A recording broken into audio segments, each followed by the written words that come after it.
사랑하는 성도 여러분, 오늘 하루도 주님의 은혜 안에서 평안하셨습니까?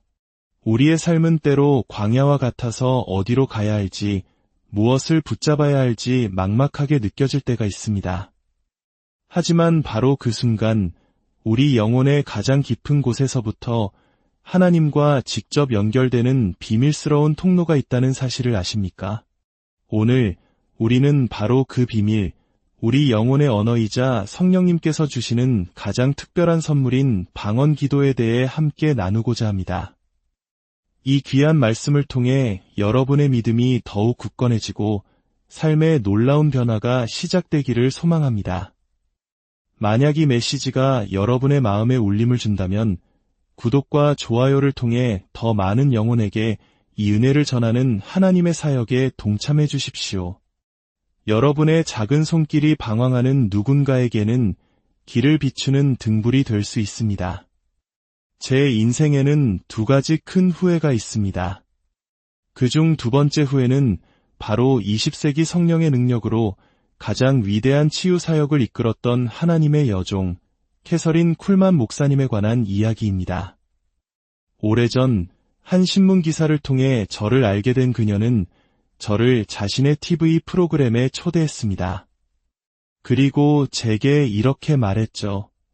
자네가 내가 있는 곳에 함께 살았으면 좋겠네.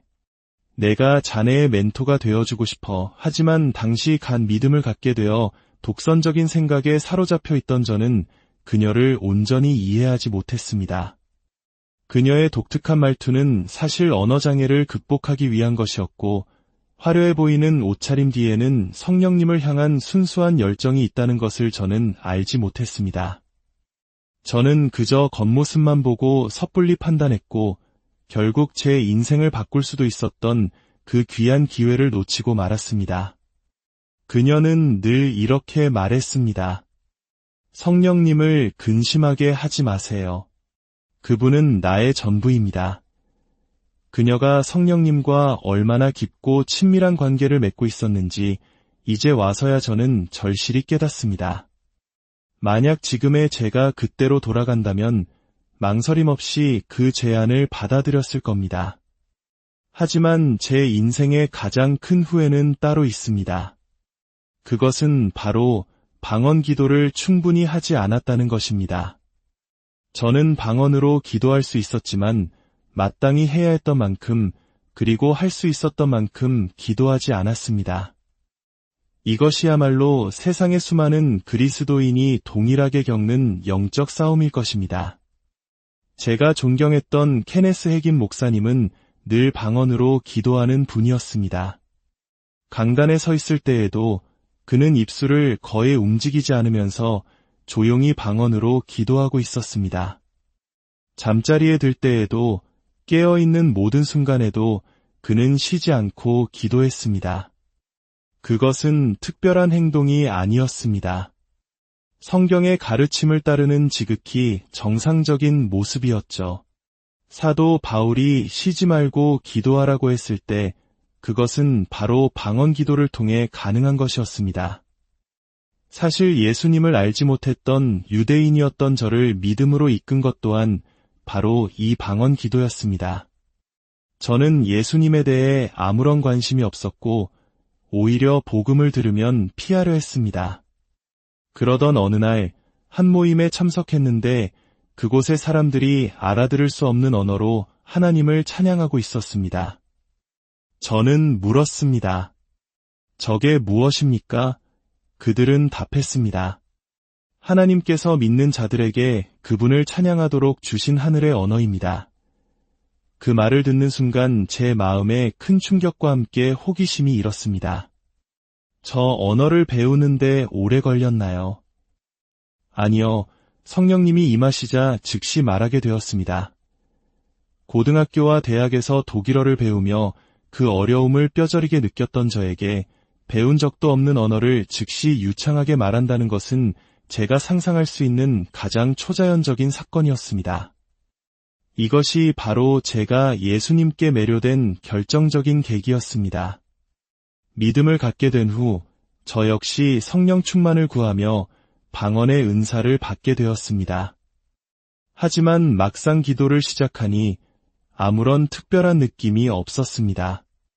제 혀를 제 의지대로 움직이는 것 같았고, 이것이 정말 하나님이 주신 것일까, 아니면 내가 그냥 지어내는 소리일까 하는 의심이 마음속 깊은 곳에서 피어올랐습니다.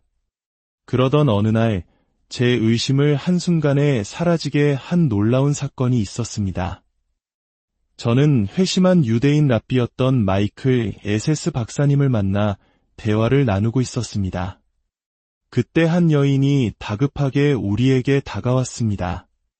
그녀는 뱃속에 아기가 사산되었다는 의사의 진단을 받았지만 에세스 박사님의 기도를 통해 아기가 살아날 것이라는 믿음을 가지고 있었습니다. 저는 이제 곧 위대한 기적을 목격하겠구나 하는 기대감에 부풀어 있었습니다. 그런데 바로 그 순간 박사님이 저를 보며 말했습니다. 시드, 자네가 저 자매를 위해 기도해주게. 저는 갓 믿기 시작한 초신자였고 신약 성경조차 제대로 읽지 못한 상태였습니다. 제게는 그런 기적을 일으킬 만한 믿음이 없었습니다. 그래서 저는 제가 할 수 있는 유일한 것, 바로 방언으로 기도하기 시작했습니다. 제 이성과 지식이 아닌 제 영으로 기도했습니다. 기도가 끝났을 때 눈에 보이는 변화는 없었고 여인은 돌아갔습니다. 그때 에세스 박사님이 제게 물었습니다. 시드, 그 히브리어는 어디서 배웠나? 저는 대답했습니다. 배운 적이 없습니다. 그것은 제 머리가 아닌 제 영에서부터 나온 초자연적인 언어입니다. 그가 말했습니다. 자네가 방금 무슨 말을 했는지 아나?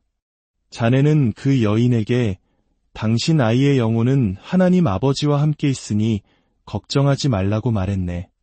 그것도 그냥 히브리어가 아니라 내가 겨우 알아볼 수 있는 고대 히브리어 방언으로 말이야. 그 순간 제 모든 의심은 눈 녹듯 사라졌습니다. 제 뇌는 알지 못했지만 제 영은 알고 있었습니다. 성령님께서는 제 혀를 통해 하나님의 위로를 전하고 계셨던 것입니다. 방언 기도는 제가 만들어내는 무의미한 소리가 아니라 하늘의 뜻을 이 땅에 풀어내는 실제적인 언어였습니다. 성경 고린도전서 14장 18절에서 사도 바울은 이렇게 고백합니다.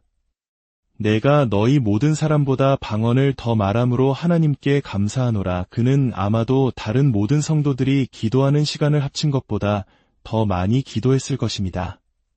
아침에, 점심에, 저녁에, 심지어 잠자는 동안 꿈속에서도 기도했을 것입니다.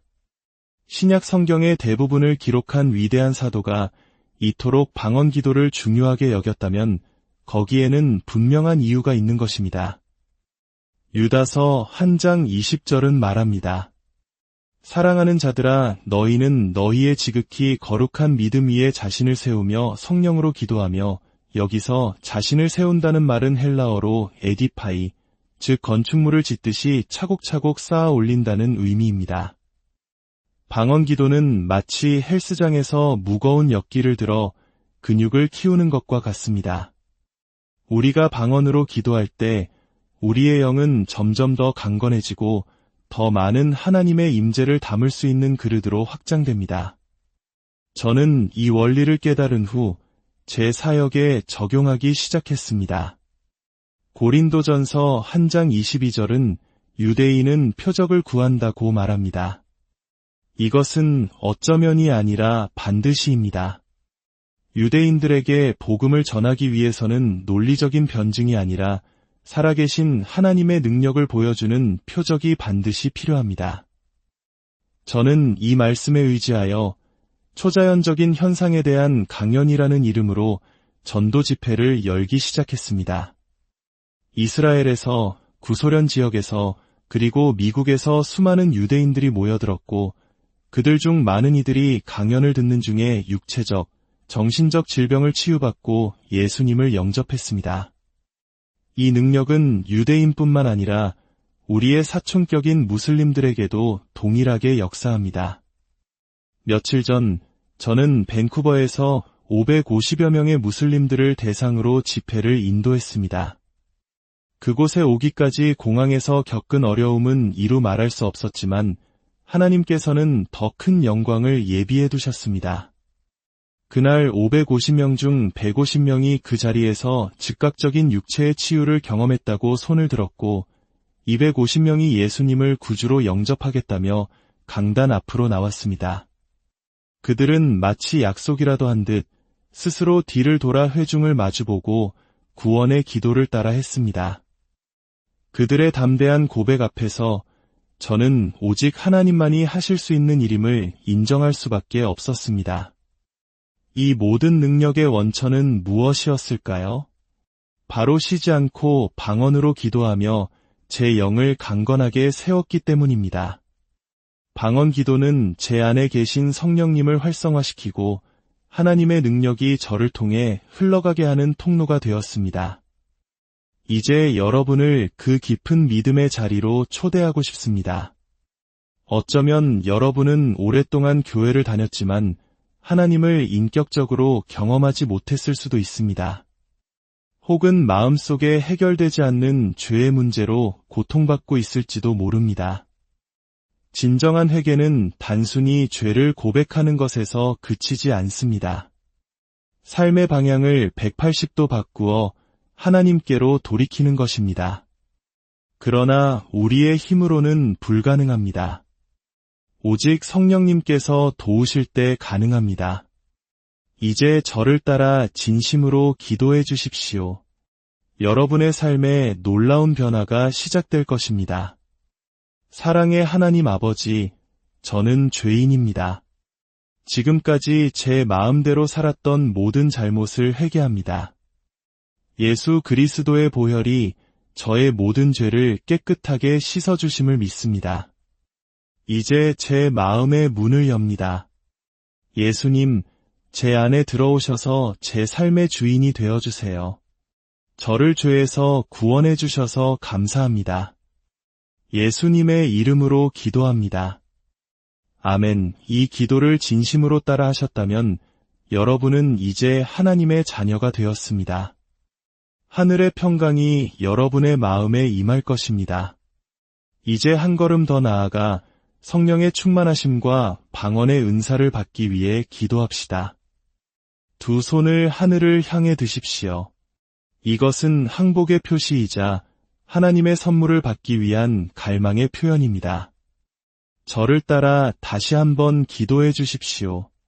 사랑하는 주 예수님, 저를 주님의 성령으로 가득 채워 주십시오. 제 삶 가운데 역사하실 성령의 은사들을 기대합니다. 오 하나님, 저의 언어로는 주님을 향한 제 사랑을 다 표현할 수 없습니다. 이제 제 혀를 주님께 맡깁니다. 제가 한 번도 배워본 적 없는 하늘의 언어로 주님을 얼마나 사랑하는지 고백하고 싶습니다. 이제 믿음으로 행동할 시간입니다. 여러분의 머리는 내가 지어내는 소리야라고 속삭일 것입니다. 저 또한 그랬습니다. 하지만 믿음으로 그 생각을 뛰어넘으십시오. 여러분의 입을 열어 소리내어 말할 때 그 언어는 여러분의 머리가 아닌 영에서부터 흘러나올 것입니다. 할 수 있는 한 가장 빠르게 말해 보십시오. 뇌가 생각할 틈을 주지 마십시오. 하나님을 찬양하기 시작하십시오. 지금 이 순간 하나님의 불이 여러분 위에 임하기를 예수님의 이름으로 기도합니다. 성령의 능력 안에서 하늘의 언어로 하나님을 예배하기 시작하십시오. 구하는 자마다 받을 것입니다. 지금이 바로 그 시간입니다. 여러분의 영이 자유롭게 하나님을 찬양하게 하십시오.